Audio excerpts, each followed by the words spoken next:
Halo teman-teman, kemarin gue nggak sengaja ngelihat ada satu postingan atau YouTube ya dari TV One.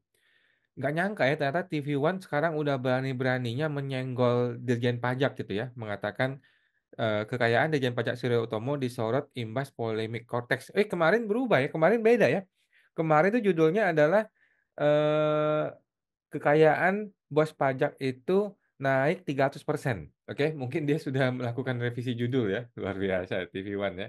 Mari gua share ke teman-teman semua bagaimana isi dari video tersebut ya. Seperti ini isinya.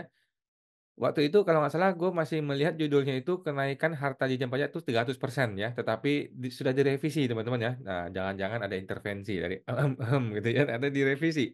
Mari kita lihat, tapi videonya tidak di take down ya. Jadi mari kita tonton kembali bagaimana isi dari video ini.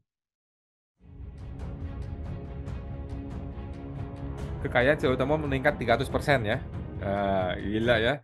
TV One loh teman-teman loh ya. TV One, media mainstream teman-teman yang belum pernah kita melihat media mainstream mempermasalahkan hal ini. Kayak Kompas lah, Metro TV lah, iNews lah, CNBC, CNN. Gue nggak tahu, mungkin ada ya. Tetapi baru kali ini gue betul-betul ngelihat TV One yang mainstream ini berani untuk membongkar dugaan-dugaan koruptor dari oknum-oknum di DJP pusat, teman-teman ya. Karena ini bisa lari kemana-mana ini ya. Kalau dia salah langkah bisa kena pemeriksaan. Kalau dia salah langkah atau dia langkahnya benar ya, nanti malah bisa jadi dapat proyek tech center lah, bisa dapat MOU lah dan sebagainya ya. Tapi kita lihat nanti arahnya kemana ya TV One ini ya. Nama Direktur Jenderal Pajak Kementerian Keuangan atau Kemenke, Suryo Utomo menjadi topik perbincangan hangat.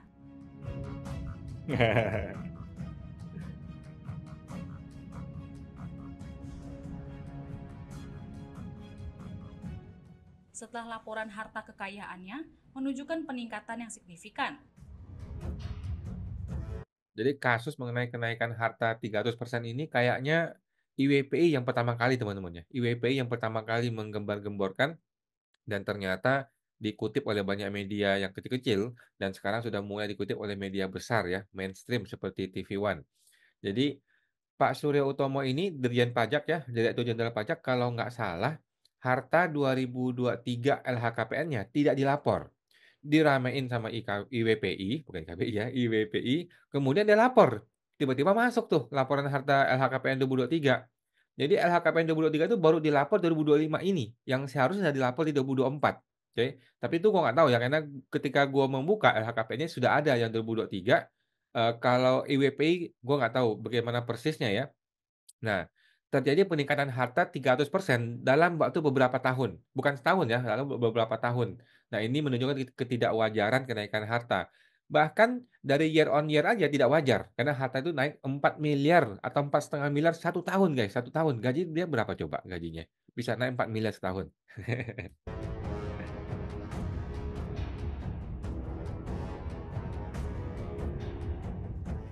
Hal itu terjadi di tengah polemik implementasi Cortex Administration System atau pembaharuan sistem inti administrasi perpajakan atau PSYAP yang muncul beberapa waktu belakangan.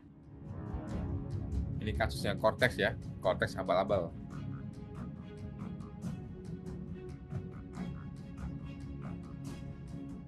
DJP yang dipimpin Suryo sedang menghadapi kritik imbas implementasi Cortex yang ditujukan untuk menyederhanakan proses perpajakan.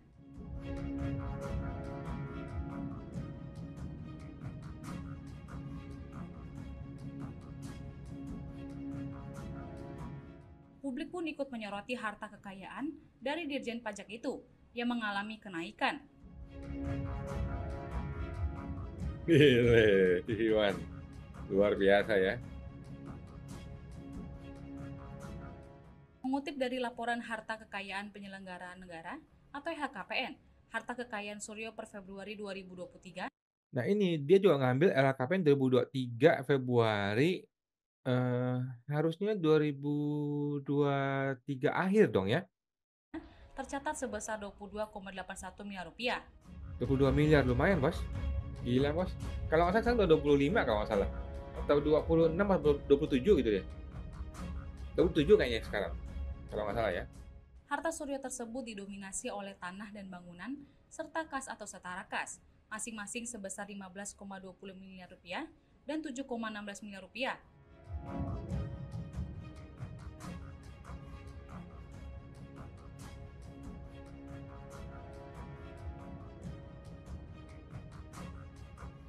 Kemudian harta bergerak lainnya mencapai 1,1 miliar rupiah, namun Suryo mencatatkan utang sebesar 1,7 miliar rupiah.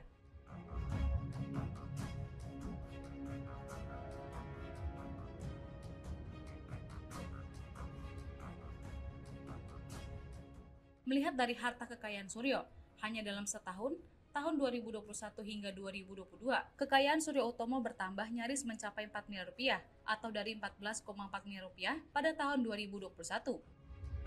Oke, 2021 ya. Mari gue kasih lihat langsung ya LHKPN-nya beliau ya. Kita bandingkan, ini langsung gue kasih lihat teman-teman ya. Ini LHKPN dia di tahun 2023 yaitu 15,2 miliar. Nah, tahun 2021 itu 14,1 miliar, naik 7%. Kok jadi berbeda jauh? Sorry, ini tanah bangunan doang. Total kita total ya. Jadi tahun 2021 itu 14,4 miliar. Nah, 2023 jadi 22,8 miliar. Itu naik 8,3 miliar alias naik 57%. Nah, tadi valid nggak tuh dia bilang? Tadi valid nggak? Oh iya, naik 14 miliar. Salah kali dia. Atau dari 14 miliar pada 2021. 4 miliar dalam 1 tahun, tapi 8 miliar. Oh, maksudnya dari 14 miliar di 2021. Oke. Kalau kita lihat ke 2020, kita lihat 2020 bagaimana? 2020 naik 10,7 miliar, naik 88%, lumayan ya. Kalau kita lihat paling ujung, 2018. Wah, naik 194%. 194%. Kita lihat lagi, udah nggak ada lagi ya. Nah, jadi angka 300% juga ini validitasnya mesti cek dulu teman-teman ya. Mesti cek dulu validitas angka 300% dari mana angkanya. Kalau nggak salah dari angka, kalau nggak salah 25 miliar deh di tahun 2023 ya.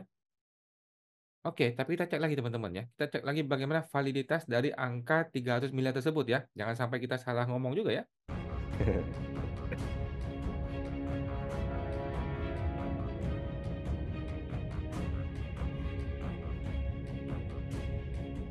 Kemudian pada tahun 2016, kekayaan yang dilaporkan Suryo mencapai 6,2 miliar rupiah. Oh, 2016. Kok di sini gue nggak punya ya 2016 ya? Di sini gue nggak punya 2016 ya? Oke, kita mundur lagi deh. Kita mundur lagi ya. Kita coba mundur lagi. Kita cek di sini. Di sini ada nggak 2016? Wah, ada ya. Ternyata ada ya. Bisa ya. Oh iya, ada loh. Ada loh 2016 6,1 miliar loh. Bener loh. 6,2 miliar ya. 6,2 ini 6, dia 6,2. Ada loh ternyata loh. Wih, hebat juga ya. Jadi ada ya teman-teman ternyata betul ya dari 6 miliar menjadi 22 miliar. Bro, berapa ratus persen tuh? Cek terus sendiri ya. Oh ya betul 300% ya benar ya. Luar biasa ya. Gile. Sementara itu pada tahun 2022, angkanya melonjak hampir 3 kali lipat menjadi Oh, 18,3 miliar rupiah. dia membandingkan dari 6 miliar di 2016 ke 2022 menjadi 18 miliar sehingga kenaikan 300% ya, 300% ya. Betul. Jadi naik 3 kali lipat. Oke, Ya, good.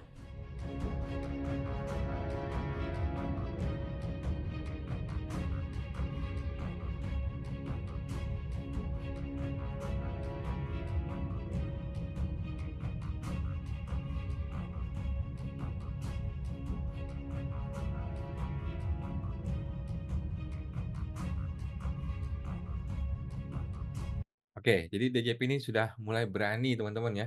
Bukan DJP ya, TV One atau TV-TV mainstream mungkin sudah mulai berani, tetapi gue rasa tidak lama lagi akan dipanggil oleh DJP, akan dapat proyek tech center atau proyek MOU dengan DJP atau Kementerian Keuangan atau apapun lah ya, karena di negeri Konoha itu oknum-oknum penguasa terbiasa untuk mengintimidasi eh, dari para media-media mainstream ya, terbiasa untuk mengancam, mengintimidasi atau membungkam dari teman-teman di media-media mainstream. Kalau media-media kecil kayak gue nggak bisa dibungkam karena kita kita Kita nggak ada kepentingan apa-apa ya.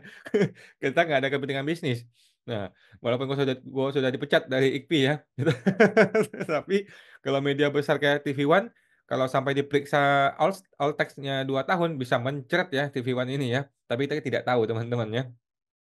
Mari kau kasih lihat ya. Kalau kita klik di Google yang namanya DJP melakukan MOU ya dengan gitu ya, kita klik ya. Nih, DJP itu sudah MOU dengan DJPK ya. Apa tuh DJPK ya? Kemudian dia sudah MOU dengan atau itu bank kalau salah ya. Australian Taxation Officer ya. Kemudian DJP sudah MOU dengan UAJY Universitas Atmajaya. Dia sudah MOU dengan KY teman-teman ya, Komisi Yudisial, DJP loh. Kementerian Keuangan ya. Bisa MOU dengan Komisi Yudisial, di mana tempat kita untuk melaporkan oknum hakim. Padahal hakimnya ada di bawah Kementerian Keuangan. Ya matilah mereka sudah kerjasama begitu ya. MOU dengan IKPI, teman-teman ya. DJP MOU dengan IKPI. MOU dengan siapa lagi? Dengan DJP Jatim tekan MOU dengan apa nih? Lain Madura. Tax Center lawan pajak. Atau kemudian IAIN MOU, oke? Nah, kemudian kita lihat ya Kementerian Keuangan, Kemenkeu MOU dengan siapa? Kita lihat. MOU kerjasama dengan siapa nih? Dengan OJK teman-teman ya. MOU dengan OJK. Kemudian MOU lagi dengan siapa lagi nih? Cirebon. Kemudian kerjasama dengan siapa lagi nih? MOU kerjasama Kanwil DJP Provinsi Bangka Belitung dengan Kabupaten Bangka, maksudnya dengan pemerintah daerahnya. Ya sulit dong kalau gitu ya. Gimana dia bisa mengaudit para pegawai-pegawai pemerintahnya kan sudah MOU, nggak bisa ya. Nah, kemudian MOU lagi dengan siapa lagi? Dengan polisi ya. Dengan polisi loh di MOU. Oke, kita lihat. Kemenkeu MOU dengan kejaksaan. Kejaksaan. Ada nggak? Tuh, perkuat sinergi. DJP dan kejaksaan teken kerjasama. Jadi, DJP MOU dengan kejaksaan. Kejaksaan tempat untuk menghantam orang, tempat untuk memeriksa orang dan mengadili, bahkan memenjarakan orang ya. Kejaksaan untuk menangkap orang ya.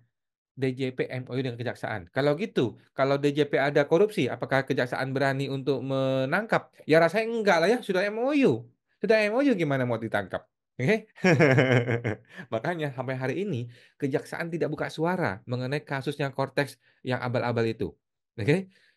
KPK pun sampai hari ini terima laporan, katanya akan diproses sampai dunia kiamat nggak diproses tuh oleh KPK. Oke, apakah ada MOU DJP dan KPK? Kita lihat ya. Kemenkeu MOU dengan KPK ada nggak KPK? Kita lihat. Ada nih. Koneksi yang data yang dimiliki oleh KPK. Kemenkeu memiliki koneksi dengan data yang dimiliki oleh KPK. Waduh. Kemudian lagi KPK dan BPKP sepakat percepat bla bla bla. KY dan DJP. Jadi DJP ini sudah MOU dengan banyak pihak, teman-teman ya. Cuma satu yang belum nih, TV One nih. Apakah TV One akan segera masuk ke gerbong DJP untuk ikut menjadi buzzernya DJP? Karena bahkan selevel Deddy Kobuser aja bisa loh jadi buzzer pemerintah loh. Nah, sekarang bagaimana dengan TV One? Apakah masih berani lagi untuk membuat berita-berita heboh seperti ini ya? Karena ini kalau dibiarin nanti muncul lagi nih berita yang Cortez abal-abal, Cortez yang bikin stres, kemudian eh, anggaran-anggaran 1,3 triliun ini belum dibahas nih oleh TV One ya. Kalau dibongkar oleh TV One bisa heboh, bisa rame. Waduh, kenapa kalau potensi heboh begitu, mending kita ikat aja deh dengan MOU ya. Kira-kira gitu ya teman-teman ya. Tapi itu di negeri Konoha teman-teman ya. Itu cuman dongeng-dongeng di negeri Konoha. Kalau di Indonesia mah gua rasa nggak ada kabar-kabar seperti itu ya teman-teman ya. Oke teman-teman, sampai jumpa semoga terbantu.